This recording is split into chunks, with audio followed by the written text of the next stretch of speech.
حضرت عثمان ابن حنیف کہتے ہیں میں نبی پاک کے پاس بیٹھا تھا تو ایک نابینا صحابی آئے، عرض کرنے لگے یا رسول اللہ صلی اللہ علیہ وسلم میں نابینا ہوں، میرے لیے دعا کریں، اللہ مجھے آنکھیں عطا فرمائے، دعا کریں۔ اب حضور نے پتہ کیا کہا؟ نبی پاک نے فرمایا دو باتیں ہیں، یا تو صبر کر لے یا میں دعا کر دیتا ہوں۔ صبر کرے گا تو اللہ جنت دے گا، یا تو صبر کر لے یا میں۔ صحابی بڑے پیارے تھے، کہنے لگے یا رسول اللہ جنت تو اللہ اپنے فضل سے دے گا ہی، میں نے نہیں صبر کرنا، مجھے آنکھیں چاہیے، اور پھر یہاں آ کے صبر کروں، این خزانے کے پاس جا کے صبر کروں؟ حضور میں نہیں صبر کرتا، آپ دعا کریں۔ تو نبی پاک نے دعا سکھائی، فرمایا دو نفل پڑھ جا کے اور دو نفل پڑھ کے میرے وسیلے سے دعا کر۔ کیا کر؟ اللہ سے کہہ کہ اے اللہ میں تیرے پاس تیرے رسول کا وسیلہ لے کے آیا ہوں، اور پھر کہنا یا محمد انی توجہت علیک، کہنا ہے محمد صلی اللہ علیہ وسلم میں آپ کے وسیلے سے اللہ کی بارگاہ میں حاضر ہوں، اور پھر اللہ سے کہنا کہ اے اللہ تو اپنے نبی کی سفارش میرے حق میں قبول فرما۔ کون سکھا رہا ہے؟ بولیے کس کو؟ بولیے۔ کہا جا میرے وسیلے سے جا کے دعا کر۔ حضرت عثمان کہتے ہیں وہ چلے گئے، دو نفل پڑھے، حضور کے وسیلے سے دعا مانگی۔ فرماتے ہیں وہ چلے گئے پر ہم کوئی نہیں گئے۔ آپ کیوں نہیں گئے؟ تو صحابہ کا نظریہ بتاتا ہے کہ وہ گئے اس لیے نہیں کہ ہم حضور کا معجزہ دیکھ کے ہی جائیں گے، کہتے ہیں ہم گئے نہیں۔ تھوڑی دیر گزری تو وہ صحابی جو اندھے گئے تھے جب واپس آئے ہیں تو اللہ نے انہیں آنکھیں عطا فرما دی۔ گئے تھے تو نابینا تھے، آئے تو بینا ہے۔ میرے نبی پاک صلی اللہ علیہ وسلم کا توسل، حضور کا وسیلہ خود حضور نے سکھایا ہے، خود نبی پاک نے، اور صحابہ کرام علیہم رضوان اس مزاج پر پورے عامل تھے۔ حضرت عمر فاروق صحابہ میں ایک دانشور شخصیت کا نام ہے، علم کے لحاظ سے، عمل کے لحاظ سے، بصیرت کے لحاظ سے، تقوی کے لحاظ سے ایک بڑی انفرادی اور منفرد شخصیت ہے۔ حضرت عمر کے زمانے میں قحط پڑ گیا، بارش نہیں ہوتی، حالات بڑے دگرگوں ہیں، پریشانی ہے۔ لوگ سیدنا فاروق اعظم سے پوچھتے ہیں حضور اب کیا بنے گا؟ جو میں نے پہلے حدیث آپ کی خدمت میں عرض کی وہ ترمذی اور ابن ماجہ سے، اب جو حضرت عمر کی روایت عرض کر رہا ہوں یہ صحیح بخاری میں موجود ہے۔ حضرت عمر فاروق رضی اللہ تعالیٰ عنہ کا زمانہ مبارکہ، قلت آ گئی، قحط آ گیا، بارش شدید ہے، صحابہ پریشان ہے۔ جناب عمر فاروق رضی اللہ تعالیٰ عنہ سے کہتے ہیں حضور کرنا کیا ہے؟ حضرت عمر پہلے تو خاموش رہے، پھر حضور کے چچا جناب عباس کو بلایا، کوئی بات نہیں کی، جناب عباس کا بازو پکڑا اور کھلے میدان میں لے گئے۔ حضرت عمر دعا کرتے ہیں اور پوری امت کو دعا کا طریقہ بتلاتے ہیں۔ حضرت عمر کہتے ہیں اگر قبول کرانی ہے تو یہ طریقہ اختیار کرو، اگر اللہ کی بارگاہ میں دعاؤں کو مستجاب کرانا ہے تو یہ رنگ ہے جو امت مسلمہ کو میں سکھا رہا ہوں۔ حضرت عمر نے جناب سیدنا عباس رضی اللہ تعالیٰ عنہ کو کھڑا کیا سامنے اور دعا فرمائی، اللہم انا نتوسل الیک بنبیک، اے اللہ ہم تیری بارگاہ میں تیرے نبی کے وسیلے سے دعا کرتے ہیں، فتسقینا، ہمیں بارش عطا فرما۔ ہمیں کس کے وسیلے سے؟ حضور۔ اور پھر کہا اللہم انا نتوسلک بام نبیک، اے اللہ ہم نے اپنے نبی کے چچا کے وسیلے سے بارش عطا فرما، اے اللہ ہمیں اپنے رسول کے چچا کے وسیلے سے، حضرت عباس کے وسیلے سے بارش دے۔ صحابہ کہتے ہیں جب ہم گئے تھے دعا مانگنے تو خشک سالی تھی، اور جب گھروں کو آ رہے تھے تو ہمارے کپڑے بارش سے بھیگ چکے تھے۔ اللہ نے بارش عطا کس کے وسیلے سے؟ حضرت عباس۔ اچھا یہ بات یہاں قابل غور ہے، حضرت عمر کے وسیلے سے بھی دعا ہو سکتی ہے، دعا سیدنا عمر فاروق کے وسیلے سے بھی، لیکن حضرت عمر رضی اللہ تعالیٰ عنہ نے نبی پاک کے چچا، چونکہ حضرت عباس جب آیا کرتے تھے تو حضور کھڑے ہو کے استقبال فرماتے تھے آپ کو دیکھتا ہوں تو مجھے اپنے والد کی یاد آتی۔ حضرت سیدنا عمر نے بتلایا کہ میں اس کو لے کے جا رہا ہوں جو نبی پاک کے زیادہ قریب ہے، جو حضور کے زیادہ قریب ہے، ان کے وسیلے سے دعا فرمائی۔ امت کو کیا درس دیا؟ فرمایا جو بھی حضور کے قریب ہو اس کے وسیلے سے دعا کرو، اللہ تمہیں آسانیاں نصیب فرمائے گا۔ اب ہمارا حال یہ ہے، انتشار ہی انتشار ہے، اختلاف ہی اختلاف، شک کی شک ہے، پریشانی پریشان، واضح حدیثیں موجود ہیں۔ میں آج ایک صاحب کو پڑھ رہا تھا، پتہ نہیں لوگ کیوں پریشانی کا شکار ہیں، کیوں لوگ اس آزمائش کا شکار ہیں، کہتے ہیں جی وسیلہ نہیں دینا چاہیے، سیدھا سیدھا نیک عمل کرو۔ او میرے بھائی، میں نے کہا کہ اللہ کسی وسیلے کا محتاج، اللہ محتاج نہیں، لیکن اس کی عادت ہے وہ وسیلے کو پسند فرماتا ہے۔ باریک بات مشکل ہوتی ہے لیکن موٹی بات تو سمجھ میں آنی چاہیے نا۔ کوئی شخص ایسا ہے جسے اللہ نے بغیر ماں باپ کے وسیلے کے پیدا کر دیا ہو، حالانکہ اللہ پیدا کرنے پہ قادر حضرت آدم کو کیا ہے نا، حضرت حوا کو، جناب عیسیٰ علیہ السلام کو بغیر باپ کے پیدا، لیکن یہ اس کی عادت، وہ جب پیدا کرتا ہے تو ماں باپ کے وسیلے سے پیدا کرتا ہے، پھر جب روزی دیتا ہے تو پھر بھی کسی نہ کسی، کیا اس نے حکم دے دیا ہے؟ روزی کون دیتا ہے؟ تو اللہ کا یہ حکم ہے کہ کنڈی لگا کے اندر پنکھا چلا کے سوئے رہو، روزی پہنچ جائے گی۔ کہتا اٹھ، کوئی سبب پیدا کر، باہر نکل، محنت کر، وسیلہ بنا۔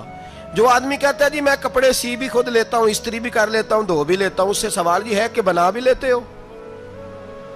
اس کا مطلب ہے اللہ نے بندوں کو بندوں کا محتاج، بندوں کے لیے بندوں کا وسیلہ اللہ نے رکھا ہے۔ ہماری یہ موٹی سی بات بھی عقل میں نہیں آتی، موٹی سی بات بھی کہتا ہے جی نہیں ڈائریکٹ، او خدا کے بندے تھوڑا غور کر، دیتا اللہ ہی ہے اور دے گا بھی اللہ ہی، لیکن جو ذرائع، جو وسیلے، جو سبب اللہ نے ہمارے لیے مقرر کیے ہیں، ہم اس سبب کا انکار کر سکتے؟ شفا کون دیتا ہے؟ دوائی لینے کس کے پاس جاتے ہو؟ آپ اس طرح کریں نا، چپ کر کے گھر بیٹھیں، تسبیح پڑھیں، یا شافی الامراض، یا شافی الامراض، او شفا دینے والے، او شفا دینے والے، سارا دن جی وظیفہ پڑھیں، شفا کون دے گا؟ تو وظیفہ پڑھو چپ کر کے، دوائی لینے کیوں گئے ہو؟ لیکن اللہ کے حبیب کا ہی فرمان ہے کہ بیمار ہو جاؤ تو دوائی بھی کھاؤ، پرہیز بھی کرو۔ یہ سارے فرمان ہمیں بتاتے ہیں کہ وسیلہ لینا، وسیلہ دینا، یہ تو اللہ تبارک و تعالیٰ کا طریقہ مبارکہ ہے۔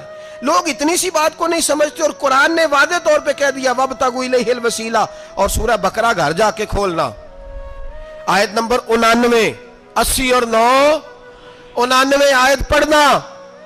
کفار نے، یہودیوں نے نبی پاک کی علامتیں پڑھ لی تھی تورات، زبور اور انجیل میں۔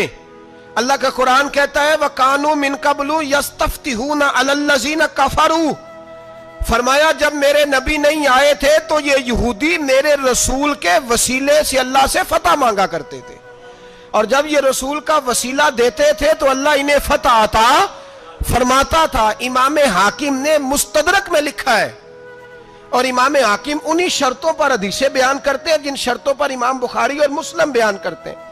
امام حاکم کہتے ہیں کہ نبی پاک صلی اللہ تعالی علیہ وآلہ وسلم کے وسیلے سے ہر چیز اللہ عطا کرتا ہے۔ جناب آدم علیہ السلام زمین پہ تشریف لائے تو 300 سال نگاہ اٹھا کے آسمان کی طرف نہیں دیکھا، شرم آتی ہے مجھ سے غلطی ہو گئی، اور پھر روتے رہے 300 سال۔ پھر اللہ فرماتے فَتَلَقَّى آدَمُ مِن رَبِّهِ کلمات، پھر اللہ نے جناب آدم کو کچھ کلمے سکھائے جس کی برکت سے توبہ قبول کی۔ وہ کلمے کیا تھے؟ امام حاکم فرماتے ہیں وہ کلمے یہ تھے کہ جناب آدم کے دل میں اللہ نے ایک دن بات ڈالی، خود بات ڈالی اللہ نے دل میں۔ حضرت آدم کہنے لگے اے اللہ، جب میں نے آنکھ کھول لی تھی تو جنت کے دروازے پہ میں نے لکھا ہوا دیکھا تھا لا الہ الا اللہ محمد الرسول اللہ صلی اللہ علیہ، جنت کے ہر پتے پر، درخت پر میں نے لکھا دیکھا تھا لا الہ الا اللہ محمد الرسول اللہ۔ تو جناب آدم کہنے لگے اے اللہ، وہ جو رسول جن کا نام تو نے جگہ جگہ لکھا ہے ان کے وسیلے سے ہی میری توبہ قبول فرما۔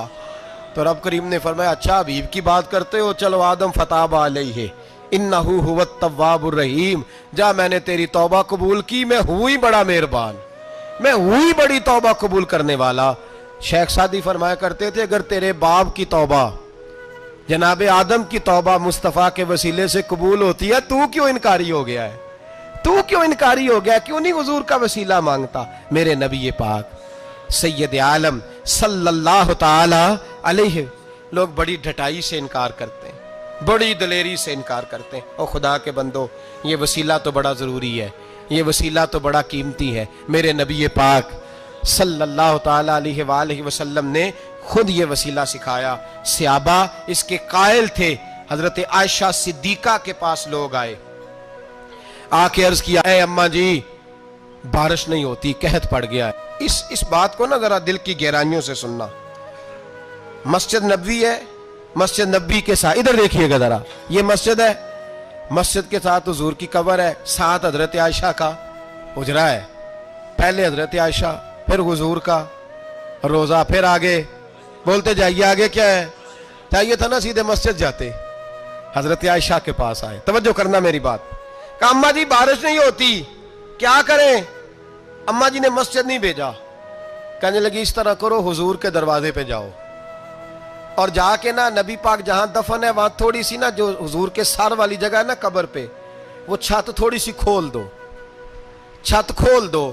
صحابہ کہتے ہم گئے جہاں حضور کی قبر انور تھی, حضور آرام فرماتے, سرانے والی سائڈ سے تھوڑی سی چھت کھولی, ابھی کھولی تھی, اللہ نے فوراً بارش عطا فرما دی. فوراً کہتے ہیں جب بارش ہوئی تو ہم مسجد میں شکرانے کے نفل پڑھنے چلے گئے, حضرت عائشہ کے وسیلے پہ, روضہ رسول پہ, اور روضہ رسول کے وسیلے سے اللہ کی. یہ طریقہ تو ہمیں صحابہ سکھا رہے ہیں, با خدا خدا کا یہی ہے در, نہیں اور کوئی مفر مکر, جو وہاں سے ہو یہیں آ کے ہو, جو یہاں نہیں تو وہاں نہیں. صحابہ تو دروازے رسول پہ جا رہے ہیں, ایک بار نہیں بار بار جا رہے ہیں, تو اکڑ کے پھر رہا ہے, اکڑ کے پھر رہا ہے. بڑی ضروری ہے یہ بات کرنی, بڑی ضروری, اور یہ بات آپ کے لیے سیکھنی. ذرا غور کریں, شیطان کی غلطی کیا ہے پتہ ہے آپ کو؟ اللہ کو نہیں مانتا تھا. شیطان کی غلطی کیا تھی بولے؟ کس کو ہے؟ لا الہ الا اللہ کو نہیں مانتا تھا, اللہ کو نہیں مانتا تھا. نہیں تو انہیں پتہ ہی نہیں نا اس گل دا. اور میں تو انہیں اگر پوچھا نا آج دی خبر کی یہ تازی, تو تمہیں پتہ ہے, اور بھائی اس کو بھی سمجھیں, یہ عقیدہ ہے, یہ ایمان ہے, میری منت ہے, اس کو سمجھ لو, یہ کام آئے گا. یہاں عجیب رٹا ہے, یہاں لوگ معاذ اللہ تبارک و تعالی اللہ کا نام لے کے در رسول سے دور کر رہے ہیں. بہت بڑا دھوکہ ہے, بہت بڑی زیادتی ہے, امت کے دلوں پر خنجر چلتا ہے. اور میرا تو کلیجہ پھٹتا ہے جب میں ایسی تحریریں پڑھتا اور سنتا. یار تو کیا بیان کر رہا ہے؟ ڈر اللہ سے مرنا نہیں, نبی پاک کو منہ نہیں دکھانا, تو کیا کر رہا ہے؟ بتا نا شیطان کی غلطی کیا تھی. وہ تو صاف ستھری بات کر رہا تھا, یا اللہ ایک نہیں تو لاکھ سجدہ کرا, میں تجھے کرتا ہوں. اللہ نے فرمایا ادھر آنا, میرے محبوب کو سجدہ کر. کہنے لگا نہیں کرتا. فرمایا فخرج فإنک رجیم, نکل جا تو لعنتی ہے. جو حضرت آدم کو وسیلہ نہ مانے وہ لعنتی ہے, اور جو روضہ رسول پہ کھڑا ہو کے کہے میں نبی کو وسیلہ نہیں مانتا, جو دروازے رسول پہ پہنچ کے کہے میں نبی پاک کو وسیلہ نہیں مانتا, جو مصطفیٰ کے وسیلہ ہونے کا انکار کرے. تو کہتا ہے کہ دنیا میں وسیلہ نہیں مانتا, اللہ تو قیامت کے دن بھی کہتا ہے جو مصطفیٰ کے پاس سے ہو کے آئیں گے میں بخش دوں گا. شفاعتی لآل الکبائر من امتی, حضور فرماتے ہیں موٹے موٹے گناہگار آتے جائیں گے, کالی کملی کے نیچے چھپاتا جاؤں گا, جنت میں بھیجتا جاؤں گا.